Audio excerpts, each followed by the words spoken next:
महर्षि जी कहते हैं, जब वह कुछ कुछ बोलने और समझने लगे, अर्थात एक शिशु जब छोटा है और थोड़ा थोड़ा बोलने भी लगा है और थोड़ा थोड़ा चीजों को समझने भी लगा है, तब उस समय सुंदरवाणी और बड़े छोटे मान्य माता पिता राजा विद्वान आदि से भाषण, उनसे वर्तमान और उनके पास बैठने आदि की भी शिक्षा करें कि जिससे कहीं उनका अयोग्य व्यवहार न होकर सर्वत्र प्रतिष्ठा हुआ करे। अर्थात जब बच्चा थोड़ा बोलने लग जाए, समझने लग जाए, तब उसे क्या क्या बात समझानी चाहिए। सबसे पहले सुंदरवाणी, वो किसी से अपशब्द ना बोले, यह हमें उसी समय सिखा देना है।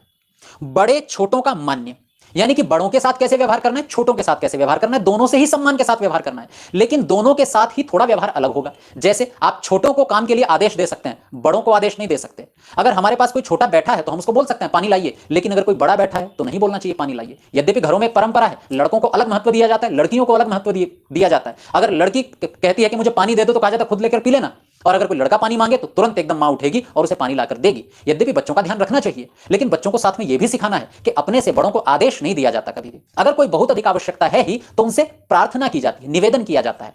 हम जब अपने बच्चों को शिक्षा देते थे इस तरह की व्यवहार की, तो मैं उनको प्रायः एक बात बोला करता था। बच्चे जब बोलते थे भैया मुझे फोन दीजिए, तो हम उनको बोलते थे, समझाते थे कि बड़ों के साथ आदेशात्मक भाषा नहीं बोलनी चाहिए। यद्यपि हम जानते हैं कि तुम हमारा अपमान नहीं करते हो, लेकिन फिर भी भाषा तो आदेशात्मक है, दीजिए नहीं।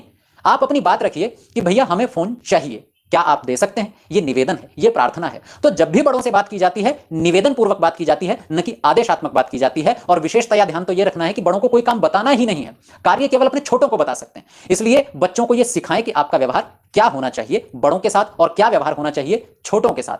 बड़ा प्रसिद्ध वाक्य है कि बड़ों के साथ आप आदर का व्यवहार करें और छोटों के साथ प्रेम का व्यवहार करें, उनसे स्नेह का व्यवहार करें।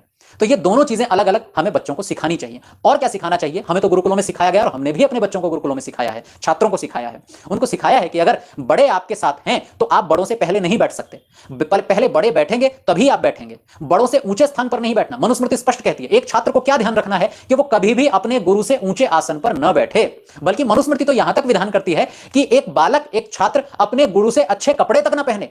अगर गुरु के पास कोई वस्त्र है, गुरु कोई वस्त्र पहन रहे हैं, तो छात्र को कभी भी उनसे अच्छी गुणवत्ता का वस्त्र नहीं पहनना चाहिए। यह गुरु का आदर होता है। तो जब भी गुरु और छात्र एक साथ हों तो गुरु कभी भी छात्र कभी भी गुरु से पहले ना बैठे, गुरु के बाद में ही बैठे, कभी भी गुरु के आगे ना रहे, पीछे पीछे चलें। गुरु और शिष्य यदि जा रहे हैं, यही बात ठीक माता पिता पर लागू होती है। कोई भी दो व्यक्ति जिनमें से एक छोटा है दूसरा बड़ा है, छोटा व्यक्ति कभी भी बड़े व्यक्ति से आगे ना निकले, उसके पीछे पीछे चले, कभी भी उसके ऊंचे स्वर में बात ना करे। अगर गुरु और शिष्य बात कर रहे हैं तो मनुस्मृति कहती है कि इतनी दूरी बना करके रखनी है, इतने दूर से ही बोलना है, आवाज की टोन इतनी ऊंची होनी चाहिए। क्या ये बातें हम बचपन में बच्चों को सिखाते हैं? संभवतः कुछ लोग सिखाते होंगे, वो लोग धन्य हैं और मैं उनको धन्य नहीं कह रहा हूं। महर्षि दयानंद सरस्वती जी उनको धन्य कहते हैं।